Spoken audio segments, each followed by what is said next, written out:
Alright guys, so this is going to be a quick follow-up to the last video I did talking about selling guns, specifically handguns, to people under the age of 21. Now, I don't know when I'm going to upload these videos, but I'm literally making this video 5 minutes after I made that one, just because I think that video is going to bring up a lot of other topics in the vein of, you know, private transactions and selling to other gun owners and what types of things you should look for and restrictions and that kind of thing. So I kind of want to try and hopefully address some of those now. So basically, if you didn't watch the last video, essentially what I was saying is I think it's ridiculous to self-regulate ourselves as a community, pro-gun people, to some arbitrary number.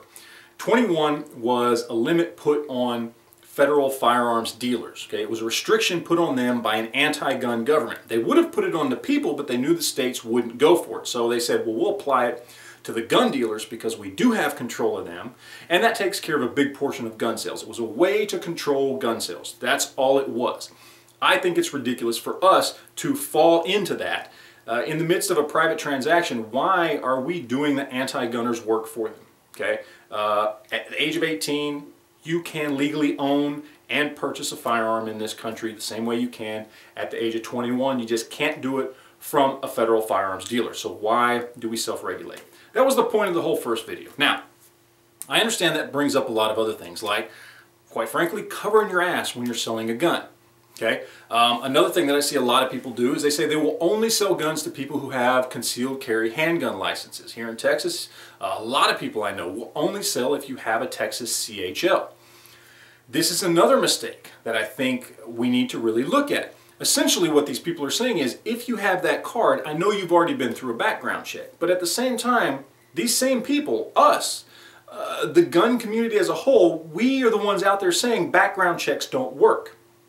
We're the ones fighting to get rid of the background checks that are already in place and not have more background checks put upon us, yet we are self-regulating. Now, I understand that sometimes self-regulation is a good thing, and I completely understand covering your ass, but again, we're going so far above that it doesn't make any sense, that we're actually restricting gun ownership within the community. Not everybody can go out and get a handgun license, especially depending on the state you live in. It may be a little more difficult. And you may be restricting gun ownership to other gun owners who have every bit as much right to keep and bear arms as you do. Again, I think it's a mistake. This is self-regulation in a bad way.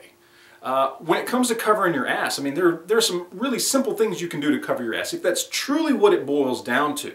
Because I hear people talk about all the time how, well, if you sell to somebody who's under 21, you run the risk of anything they do with that gun is going to come back on you. And that's just simply not true. It doesn't matter whether they're 21, 20, 19, 18, or 60. It's not going to come back on you anymore, whether they're a certain age or they had a CHL or they didn't have a CHL. As long as you did not sell to somebody knowing they were a criminal, knowing they were going to do something bad with that handgun, you're pretty much off the hook. And if you want to cover your ass, simply fill out a bill of sale. That's what I do with every gun that I have. That way, no matter what happens, maybe that person isn't a bad person, but somebody they know is, or the gun gets stolen or whatever it is. Somehow they trace it back to you. You've got a piece of paper that says, I sold it to this person on this date, this is their name, this is their driver's license number, boom, done. And they move along. And you aren't to blame for anything. Very, very simple things we can do to cover our ass without restricting gun ownership. And I'm very big on this because this is the mentality that I'm talking about here. The same thing I talked about in the last video. We've been kind of indoctrinated since, you know, the 1960s that somehow 21 is a good age, and background checks, you want to know who you're selling a gun to, and you want to be careful, and things might come back on you, and it's a way to indoctrinate us into trying to self-regulate ourselves. And as I said, self-regulation is not always a bad thing.